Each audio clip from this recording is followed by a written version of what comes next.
السلام علیکم ورحمۃ اللہ وبرکاتہ۔ آج بھی ایک ایسا موضوع ڈسکس کروں گا جو ہر سوسائٹی میں، ہر معاشرے میں ہم یہ رویہ دیکھ سکتے ہیں، کیونکہ میری پرورش پاکستان میں ہوئی، پاکستانی معاشرے کو بہت دیکھا، یہاں آیا، یہاں بھی آ کے میں نے خاصے پاکستانی گھرانوں کو دیکھا، بلکہ پاکستانی، ہندوستانی، بنگلہ دیشی ان گھرانوں کو دیکھا، اور دیکھا کہ یہاں پہ بھی کچھ حد تک یہ رویہ موجود ہے، اور پاکستان میں شاید کچھ زیادہ ہے۔ تو اس کا فیصلہ آپ خود کر سکتے ہیں اپنے ارد گرد دیکھ کے، ہر ایک کی سچویشن جو ہے وہ الگ ہوتی ہے۔ تو یہ میری آبزرویشنز ہیں اپنے چاروں طرف دیکھتے ہوئے۔ فیڈ بیک مجھے پاکستان سے ملتا رہتا ہے، کچھ نوجوانوں سے کانٹیکٹ میں رہتا ہوں مسلسل پاکستان میں، ان کے ذریعے مجھے بہت ویلیوبل فیڈ بیک اور وہاں کے حالات پتہ چلتے ہیں۔ تو یہ سب انہی کا ایک مجموعی تاثر ہے میرے ذہن پہ اس رویے کے متعلق۔ تو سوچا کہ آج اس پہ بات کرتے ہیں، خاص طور پہ جنوبی ایشیا کے حوالے سے، کیونکہ ہر ثقافت میں، لیکن خاص طور پہ جنوبی ایشیائی اور کسی حد تک عرب اور کچھ اور معاشروں میں خاندانی رشتے کو بڑی اہمیت دی جاتی ہے۔ بڑوں کا ادب، خاندانی روابط اور خاندان کے ساتھ ہم آہنگی کو معاشرتی اقدار کے طور پر پیش کیا جاتا ہے، مگر یہ خوبصورت اقدار وقت کے ساتھ بگاڑ کا شکار ہو گئیں۔ آج ان اقدار کی آڑ میں کئی زہریلے رشتہ دار بچوں پر تنقید کرتے ہیں، انہیں قابو میں رکھتے ہیں، اور بعض اوقات ایون ان کی شادی شدہ زندگی کو بھی برباد کر دیتے ہیں۔ اور سب سے زیادہ افسوسناک بات یہ ہے کہ والدین خاموش رہتے ہیں۔ تو آج ہم اسی پہ بات کریں گے، ان والدین کے بارے میں جو بزدلی، مصلحت یا خوشامد کی وجہ سے اپنے بچوں کو زہریلے رشتہ داروں کے رحم و کرم پر چھوڑ دیتے ہیں، جو ہر بات پر چلو چھوڑ دو، رشتہ داری ہے کہہ کر ظلم برداشت کرتے رہتے ہیں۔ وہ والدین اپنے بچوں کے سب سے بڑے دشمن بن جاتے ہیں، چاہے وہ خود کو اچھا سمجھتے رہیں۔ ایک طرح سے فلور میٹ والدین۔ تو فلور میٹ والدین کا طرز عمل کیا ہوتا ہے؟ یہ وہ رویہ ہے جب کوئی رشتہ دار آپ کے بچے کو سر عام ذلیل کرتا ہے اور آپ خاموشی سے سن کر ٹال دیتے ہیں۔ سسرال یا دیگر رشتہ دار شادی شدہ جوڑے کے فیصلوں میں دخل اندازی کرتے ہیں، اور آپ کہتے ہیں ارے کیا ہوا، بس مشورہ ہی تو دے رہے ہیں۔ کوئی خالہ، چچی، ماموں، ممانی، بہن آپ کی بہو یا داماد کے خلاف زہر گھولیں اور آپ خاموش تماشائی بنے رہیں۔ بار بار مداخلت کے باوجود آپ رشتہ داروں کو نہیں روکتے اور اپنے ہی بچوں کو مسلسل صبر کی تلقین کرتے رہتے ہیں۔ یہ سب دانش مندی یا صبر نہیں ہے، بلکہ کمزوری، غفلت اور ناانصافی ہے۔ بچوں پر اس خاموشی کے تباہ کن اثرات، مثلا ان کا والدین پر اعتماد ختم ہو جاتا ہے۔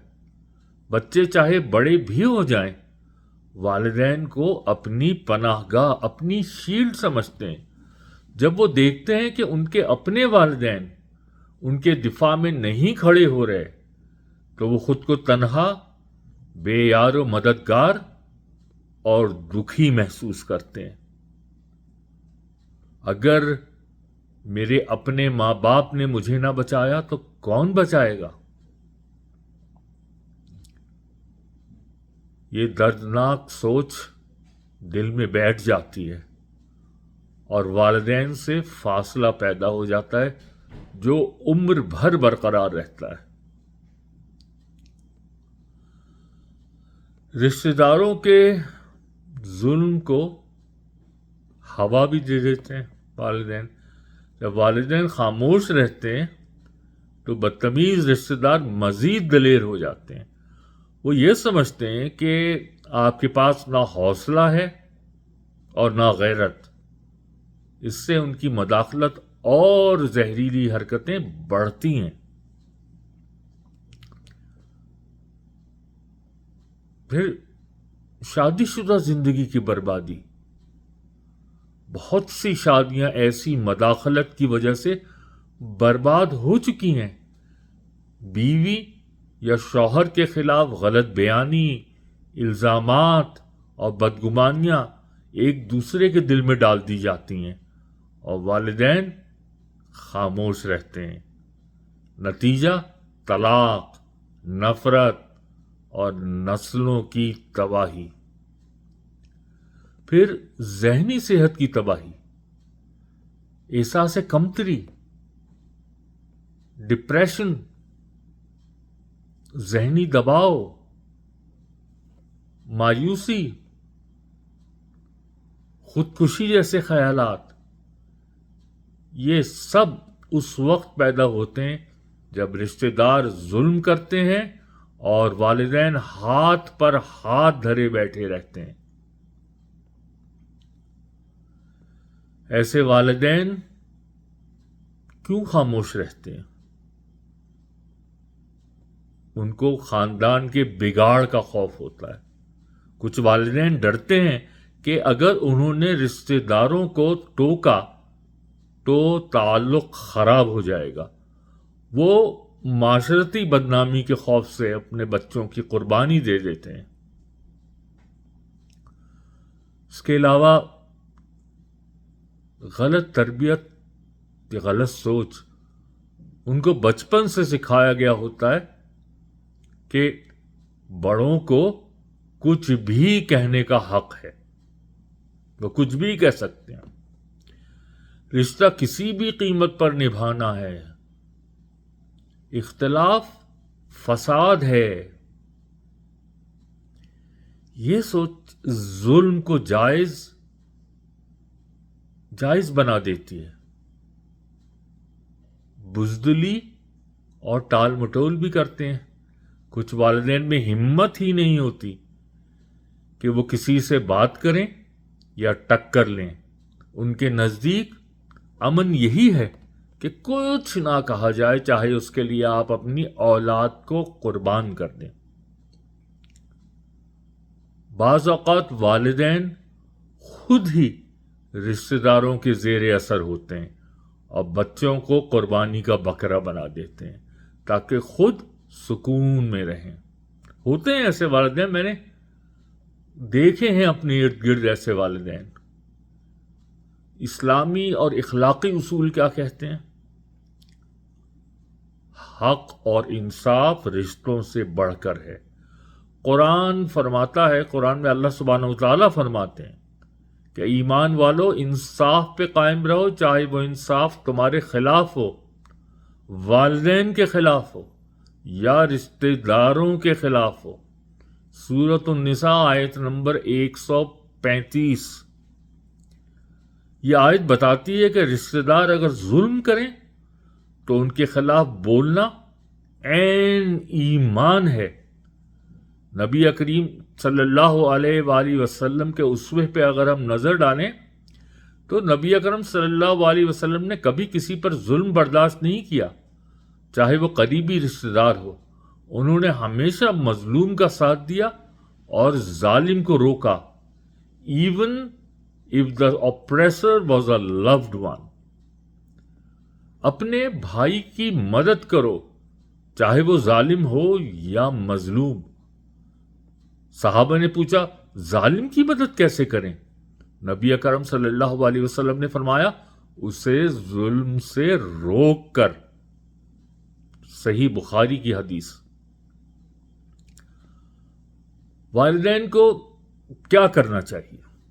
پہلی بات، واضح حدیں مقرر کریں. رشتہ داروں کو صاف بتا دیں کہ آپ کے بچوں کے ذاتی معاملات میں دخل اندازی برداشت نہیں کی جائے گی. کسی کو یہ حق نہ دیں کہ وہ آپ کی بہو، داماد یا اولاد کی بے عزتی کرے. پھر ظلم کے خلاف آواز بلند کریں، چاہے وہ مجلس ہو یا خاندان کا کوئی پرائیویٹ گروپ. جہاں ظلم ہو وہاں آپ کو آواز بلند کرنی ہے، شائستگی کے ساتھ، لیکن آواز بلند کرنی. زہریلے لوگوں کا سامنا کریں. اگر کوئی رشتہ دار نقصان پہنچا رہا ہے تو اس سے بات کریں، چاہے وہ آپ کی بہن ہو، چاہے وہ آپ کا بھائی ہو، چاہے وہ آپ کی ماں ہو. بچوں کو خودداری سکھائیں.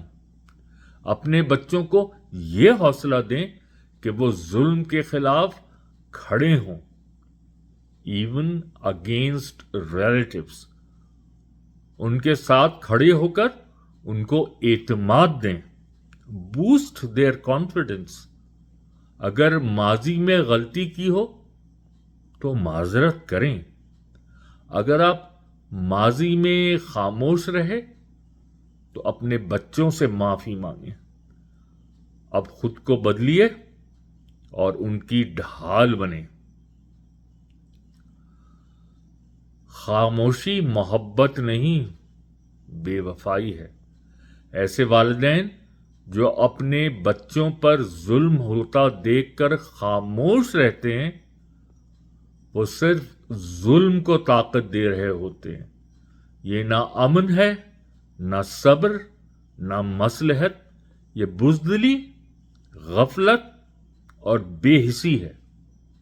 والدین کا فرض ہے کہ وہ اپنے بچوں کی عزت، ذہنی سکون اور شادی شدہ زندگی کو تحفظ دیں، even if it means upsetting some relatives. ورنہ وہ وقت دور نہیں جب بچہ صرف رشتہ داروں سے ہی نہیں، خود والدین سے بھی دور ہو جائے گا. ایسا نہ ہو کہ آپ کی خاموشی آپ کے بچے کے دل کا زخم بن جائے. میری باتوں پر غور کیجیے، اور اگر آپ میری باتوں سے اتفاق کرتے ہوں تو چاہے بلا واسطہ ان باتوں کو شیئر کریں یا اس ویڈیو کو شیئر کریں. السلام علیکم ورحمۃ اللہ وبرکاتہ.